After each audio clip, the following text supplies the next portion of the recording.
All right, we're going to go ahead and begin our session this afternoon. Very good. And Dan, only you could gather this kind of gathering, I think, and what an interesting group of people. Dan is going to speak to us briefly on the subject, Can Christian Witness Be Heard in High Academia in the World of Bioscience? And I give to you now my pastor and my mentor and my friend, Dan Foster. Yeah.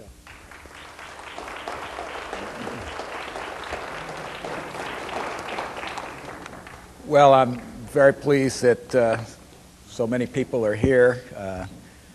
Makes me a little nervous to have all these chaplains, because I think what that may mean is there are going to be a lot of wounded people from having to sit here during this next hour, but we've got lots of help if we can. The Brown Lecture Series this year is entitled Serious Questions, and what I said at the start yesterday morning, that I was using serious questions in the same sense that William James defined them, that serious questions were questions that were involved with momentous items. They were momentous questions and not trivial questions, oftentimes life and death questions. Secondly, serious questions are always forced questions. That is, they have to be answered by every thinking person. There's no option not to ask them. And the third characteristic of serious questions is that the answers are lively options. Either answer could be true, so that we started with the question, does God exist? Well, that's a momentous question that every thinking person has to ask. It's a forced question because you can't avoid it, at least in the West. You can't avoid it. And the options are lively. Either God does exist or God doesn't exist. Now, the question that I'm going to address today is not of primary seriousness. It's of secondary seriousness, and I don't want to confuse the two. And what Bill asked me to do is to make a few remarks and then throw things open either about this or anything else that you want to talk about. Now, what I really want to talk about today, and it's for all of us, but particularly for pastors who have to deal with different segments of the community, is I want to talk about witness to Christ in the real world. And what I mean by that is the extra-sanctuarial world, the outside world. And I'm going to talk about academia because that's the arena where I work, in particular the Bioscientific Academy, for two reasons, as I say. First, because I work there, and secondly, because it's an arena that is widely perceived as being resistant to religion. So, the two reasons. One, I work there, that's my extra sanctuary life, and secondly, it really is perceived as being very resistant to religion and issues like God and those sorts of things. Now, I want to begin with a comment made by William Stringfellow. Stringfellow's dead now, but he was a very perceptive, I would say a radical Christian. And if you haven't ever run into him, you really ought to read it. He first became famous with his book, My People is the Enemy, which was the biographical sketch of his time having graduated from Harvard and working as a lawyer in Harlem.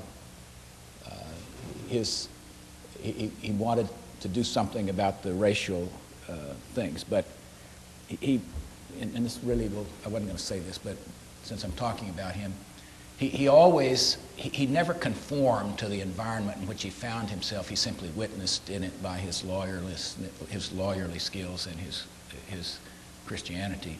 For example, he always polished his shoes. He lived in a tenement. I don't want to offend anybody, but I remember in the book he says, when I walked up the stairwell, it smelled of piss. But the people there didn't understand why he wore his tie and had his shoes shined. He was there to be with them, but he didn't conform to that. He's a radical person. The other book that you might want to read is probably still in print. It's called An Ethic for Christians and Other Aliens in a Strange Land. An Ethic for Christians and Other Aliens in a Strange Land. And I take this statement from that book. Incarnational theology regards this world in the fullness of its fallen state as simultaneously disclosing the ecumenical, militant, triumphant presence of God. Let me say that again. Incarnational theology regards this world, this real world, in the fullness of its fallen state, with all its evil and suffering, which I'm going to talk about tonight, the meaning of evil and suffering in the world, as simultaneously in its fallenness as exhibiting the ecumenical, militant, triumphant presence of God. The Bible, he says, deals with the sanctification of the actual history of human beings in this world as it is being lived. And that's what I really want to talk about. Now, I suppose I should define high academia, at least in the biomedical world. The arena changes, but the principles are the same. I mean by that those scientists who teach and do research successfully. They are continuously funded. They publish in the best journals and write books. And they are awarded for their merit in the elected academic organizations of excellence. Most of them work in the 125 American medical schools. The total number of biomedical scientists in this country that are funded by the National Institutes of Health is somewhere between 30 and 35,000. That includes all the PhDs and so forth. But most of the physician scientists work in the medical schools. And of the 125 American medical schools, there are about 20 that fall into the category of high academia. They're the centers that have multiple millions of dollars of grants from the NIH and are peopled by persons of great excellence. I work in such a medical school. Those of us here, we have 4 active Nobel laureates on our faculty. I mean, so I work every day in high academia. But in addition to that, because it's a relatively small world, I get to interact around the country in other portions of high academia. Now, it is probably true that a fairly high percentage of faculties in the top medical schools are agnostic or culturally religious as opposed to spiritually religious, or frank agnostic. It's an interesting figure that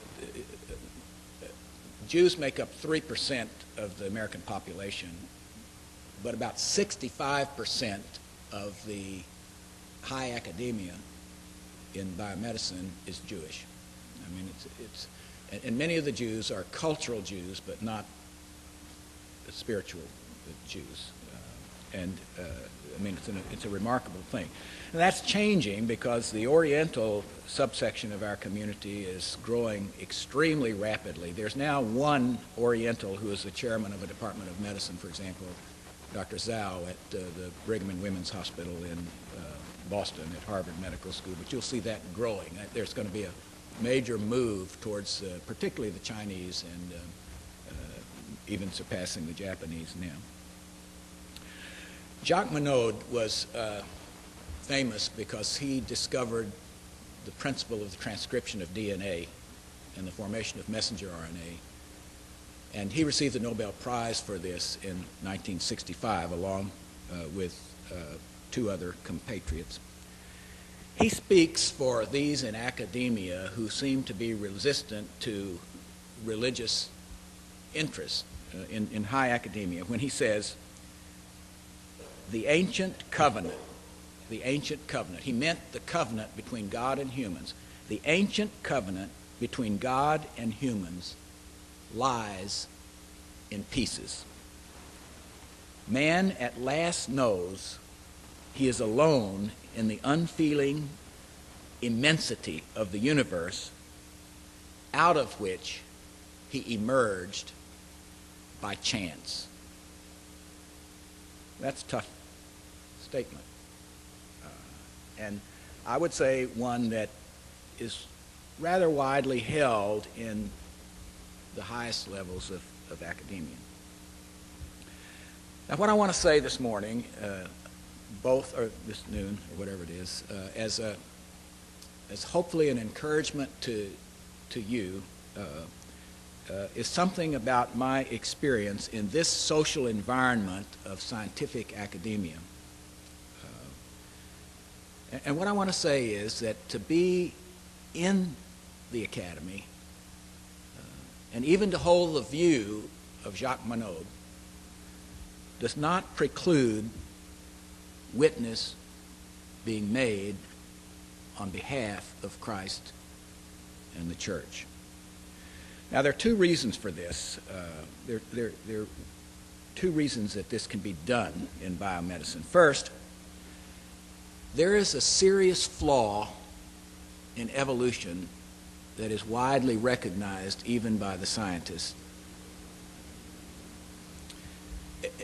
The evolutionary process is so clear and positive in physical issues. We adapt to disease. I mean, we run faster than we've ever done. We think more. I mean, in the life aspects of the physical life and intellectual life, it's so clear and positive. And it's so failed in human behavior. So that there's a common couplet that everyone is wont to say. There's nothing, this is the way a scientist would talk, there's nothing that we can't do. I mean, that is the mantra of science and biomedical science. We will solve cancer, there's nothing that we can't do. And the second phrase of the couplet is, there's nothing we can do. There's nothing we can do about crime or genocide, about the drug use in our country, about greed, about the absence of ethics, about the fact that Johnny and Jane can't read. They couldn't read even when we had a better school board than we do now. So there's this dichotomy which everybody is aware of. That's the first thing. And then secondly, life events occur that cause serious questions to arise unbidden. And they strip away the security and the certainty of this empty and uncaring universe about which Monod wrote. Now, what I'd like to do is to share two or three illustrations, real-life stories, that I hope will make this clear. Now, I need to say at the start that because this is a fairly small community, I have access that might be hard for other people to do, to get into.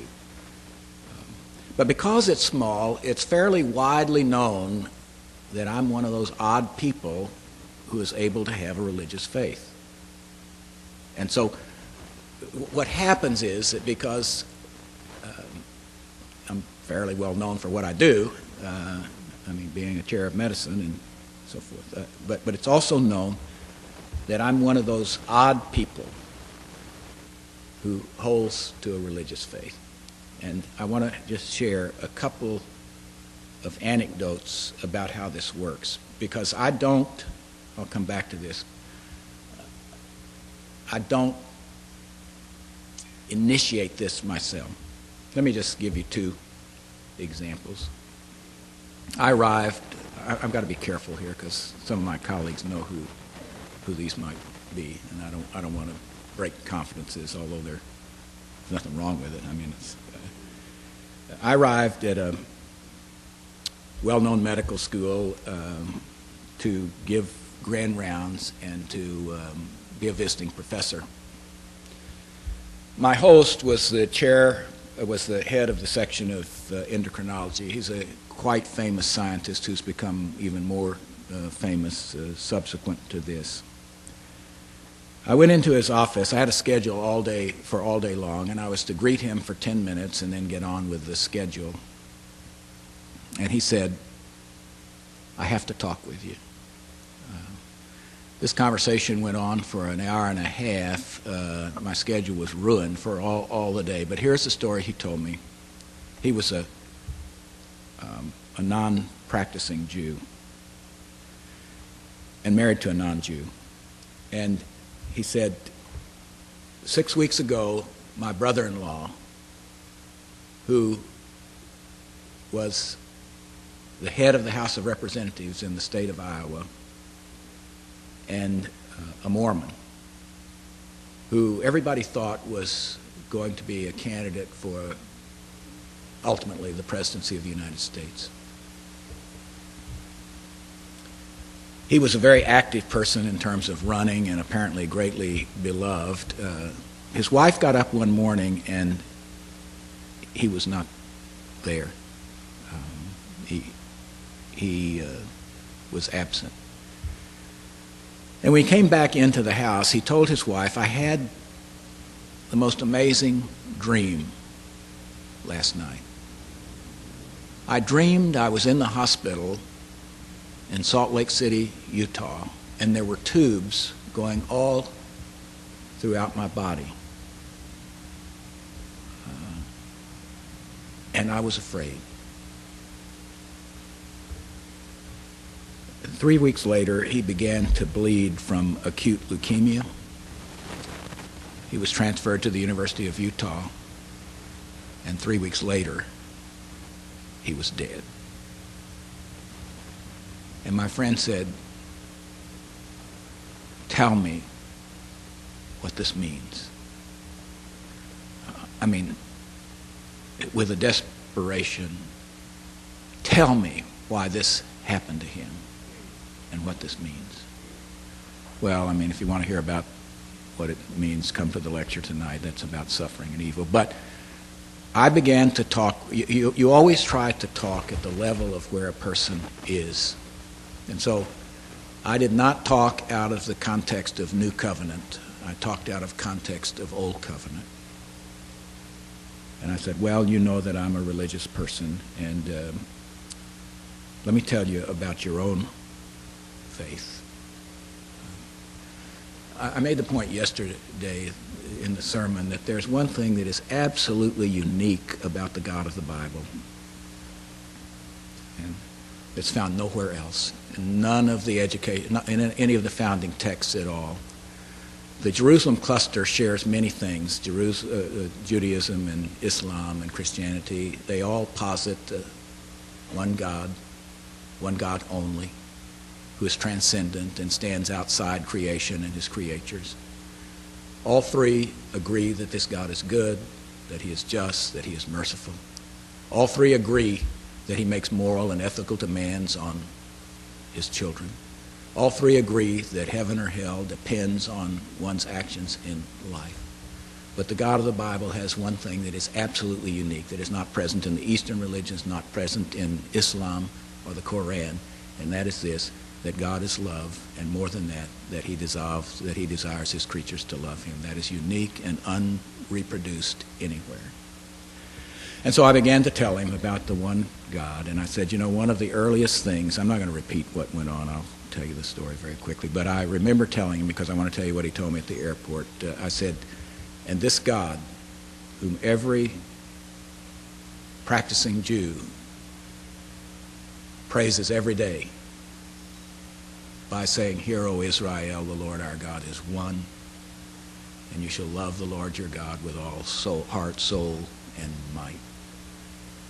And I said, the other characteristic of this God who describes himself as I am, just being itself, is that he functions in terms of I and thou, that in miracle of miracles of the billions and billions and billions of people who live and have ever lived on this earth, that this God knows them. And that when he appeared at the burning bush of your ancestor Moses, when he appeared there, he called him by his name. He called him Moses. And I went on to say that I did not know how God's love was expressed here, but what I knew was that he knew not only the brother-in-law, but that he knew my friend as well. And that is about as far as we got that first time.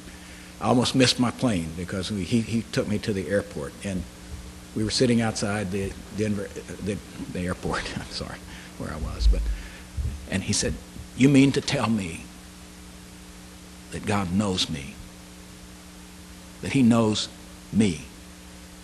And I said, "That's what I believe." Well, the dialogue has continued over the years. He would send me books. Every time I would see him at a national meeting and so forth, he said, "We got to pick up the conversation again. We got to pick up the conversation again." And he began to go to synagogue at first, was unsatisfied, then began to go to churches and so forth, then began to read, and he would send me things. And he is now at the point of having, he tells me, felt the tentative movements of God in his own heart, and his desire to know this God that he would never have, or may never have known, if a life event, that is, the death of his brother-in-law, the favored son of the family, had not occurred. And in the course of this conversation, Jacques Monod would not enter into it. Nothing mattered at all but an answer to a serious question. Tillich said that God is the answer to being. The second story is fairly recent. I was a visiting professor at another famous university. It was a named professorship in honor of the former chairman of internal medicine there. And he had asked for me. And I would say that he was, in the last generation, one of the two most famous chairs of medicine in the United States.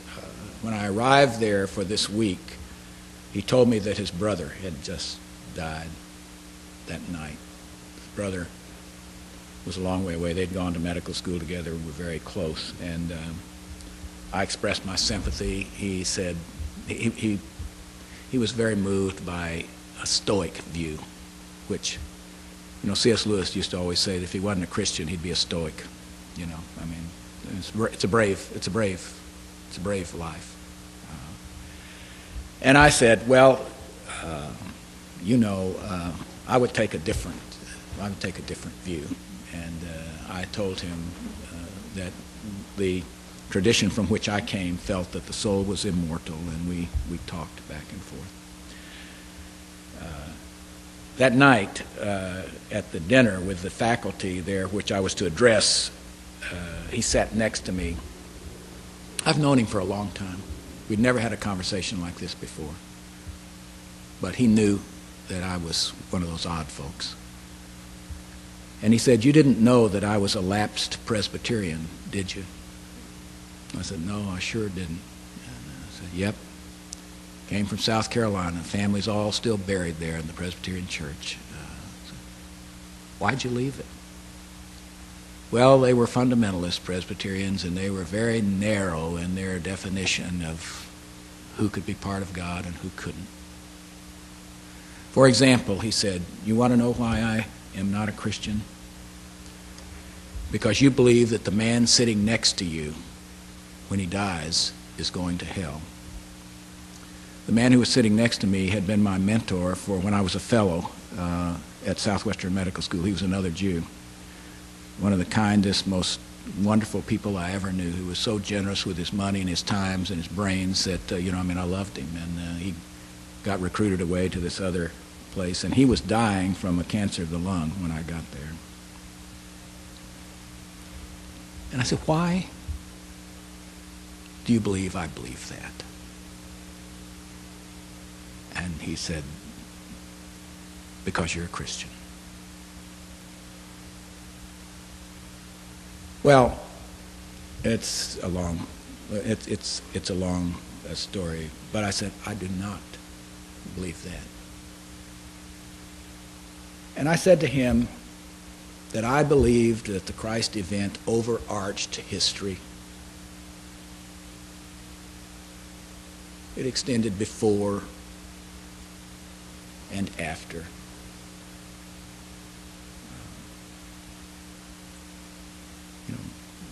Paul actually says that at one point.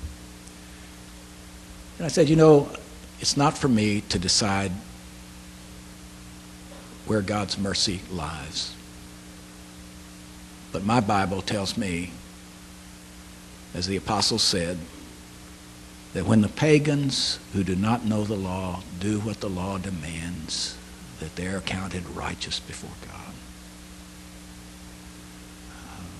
The times of ignorance, Paul said on the Areopagus, God winked at. It is not possible that the billions and billions of people who have lived through the years and never heard the gospel are automatically excluded from the kingdom of God.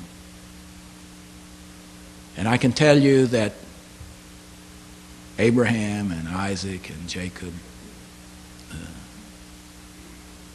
are not excluded, though they didn't hear the gospel. And then I said what I always say. It is not possible that I,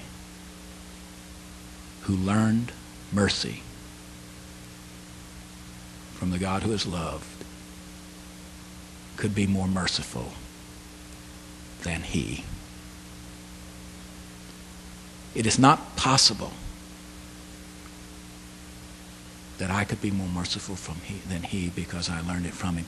And I love this man. Why would I desire him to be excluded? Well, the conversation went for, quite a long time. It's continued. He now writes me letters and says, he's older than I am, but he says if I get to heaven, he wants me to put in a good word for him. And then the last thing he wrote me, he says, I'm going to get in because of you. I said, well, that's not. Then it made me nervous because two of the last few Brown lectures have died shortly after the Brown lectures, and so I'm a little nervous about finishing this thing. But my point is that in the context of serious questions, that ears become unstopped if the witness is valid. And I could tell you dozens more. Sometimes it's not a life event. One of our famous scientists who I go to the faculty club fairly often with, and who's had no crisis, I'm his doctor. I take care of a lot of these faculty members. One afternoon fairly recently said he wanted to make an appointment with me. He wanted it to be 90 minutes. He wanted to make an appointment with me, and he wanted to come to talk about faith. He's also a non-religious Jew, and he wanted to come talk to me about faith. And his administrator was there, said, can I come too? There was no crisis there, but it was, I really don't want to sound self-serving here, but he thought that faith was helpful in my life. And he wanted to know more about it. Well, I could tell you dozens of stories. Some of them are touching, but the time probably won't allow me. Lots of stories. Maybe in the discussion I can. What I want to say from this is that there is a universal need of humans to address serious questions about life and death, and high intellect and the absence of formal religious beliefs do not render one exempt from these questions. And I want to say further that you and I, as Christians, need not be ashamed of the unadorned gospel. We can be terribly ashamed of the way we live it and the awful things that people who have taken the name have done. But we don't have to be ashamed of the unadorned gospel. Now, there are several requirements for witness that I think are important. First, we have to be authentically Christian. That is, our lives have to be consistent with our faith. I once had a medical student come to see me. His father was a Presbyterian minister here. Many of you know who that was in one of the Presbyterian churches here. And he was despairing, and he was suicidal, and he came to see me. And in the course of the conversations, I've never forgotten one thing that he said to me. He said, "The thing that keeps me hanging on to life is my father." Because his life was always consistent with his faith. See? Secondly, we ought not to run around giving answers to questions people have never asked. James Denny, the Scots theologian, said, if you're sitting on the end of the pier fishing and somebody comes in and jumps in the water and says, "I'm doing this to save your life," well, you say, "That's nice." But if you're going down for the third time, that means something. So we ought to be living lives that induce questions, the answer to which is Christ. Third, we must freely acknowledge the mysteries of faith and the unanswerable questions, including the possibility that we might be wrong, that it might be untrue, that it might be a myth. I don't believe that, but we have to acknowledge the theoretical possibility because no one has seen God at any time. And finally, I want to emphasize that we do not have to be intellectually gifted to witness even to intellectually gifted people. That's a worry that people have. How can I speak to a Nobel laureate? That person's too much smarter than I. All you have to do is to be genuine and authentic. I'm going to just close with just one little story. Charlie will remember this very much. Because I'm going to tell you how a simple person witnessed to me in a powerful way where I needed witness. He ran the Texaco station across from Parkland Hospital, Chet. Now, Chet was a blue-collar guy, and he was a Catholic, a strong Catholic, and he was sort of a classically rigid, blue-collar, ethical guy. And he had a full-service station, and we all used to trade with Chet over there, even though it cost more, because everybody liked Chet, called everybody Doc, I've started going over there because I saw Charlie's car out there one day getting gas, and I asked him why, and he said, well, he did business with Chet. I came by there early one morning. I'd been at Baylor Hospital. One of my friends was dying iatrogenically. A doctor had given him too much narcotics, and he'd stopped breathing. He was in a room, and he was in a coma, and I had my first AIDS patient who was about 16 years old or 17 years old. And so when I pulled into the filling station, Chet, with his psychoanalytic eye, said, "Doc, you look like you're sad today." And I said, "Well, Chet, I just came from Baylor, and one of my friends is in coma over there." And I said, "And I've also got this young guy who is dying." This kid was something. He claimed that he had 300 encounters that the year before. He was dying of AIDS. His mother was only about 40 or 45. We were able to get them reconciled. They had not done that. But I made an assumption. I made the assumption because he's a blue-collar, conservative Roman Catholic that he would not be sympathetic to the possibility of mercy for somebody who was gay. And so as I'm paying my bill, I said, "Chet, no matter what you think about things, you have to feel sorry for a young person who's dying." Whereupon Chet gave me the lecture of my life. He said, "Doc, on D-Day day, when I hit the beaches, a few days later they were bringing all of these German prisoners by, and we had 3 chaplains there, a rabbi and a priest and a Protestant. I don't know who said it, but one of them said to all of us, the troops there, that we were alive, and there but for the grace of God go I." And he said, "Doc, I judge nobody."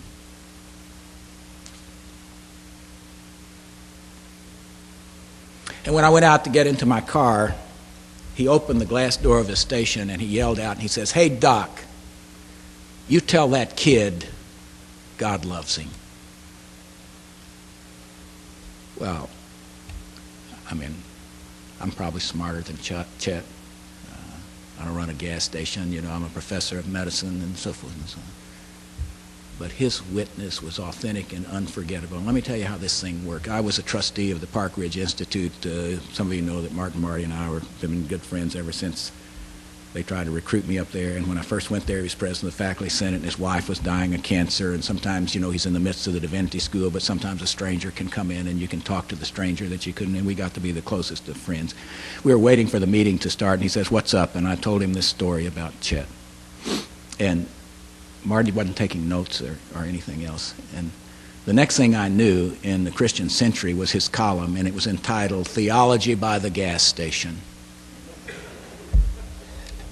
And he had remembered every single event, including Chet's name. And he pointed out how I had been discouraged and Chet had.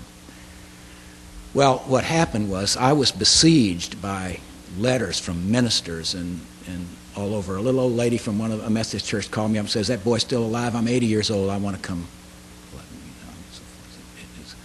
All of that.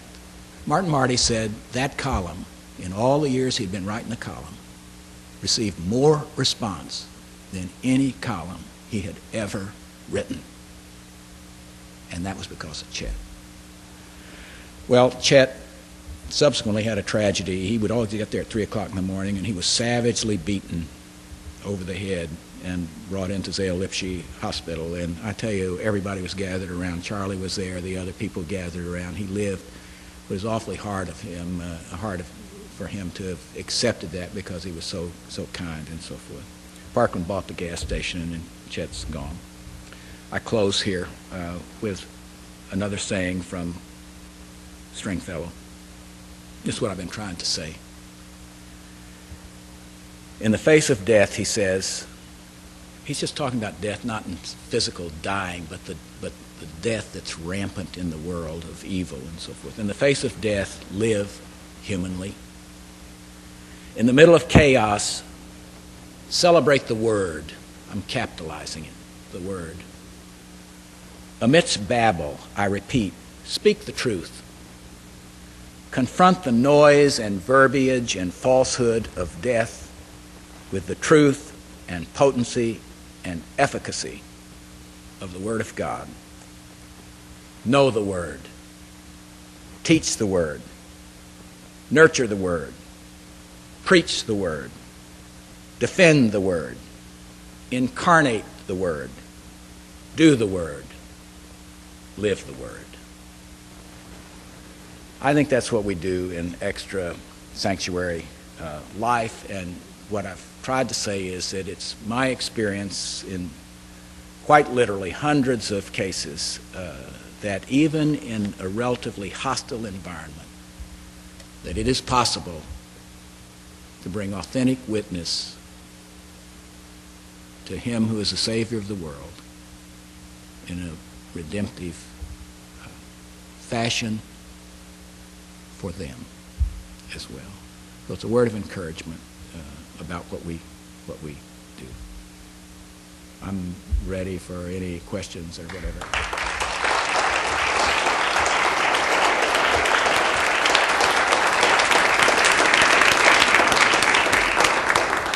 Doesn't have to be on.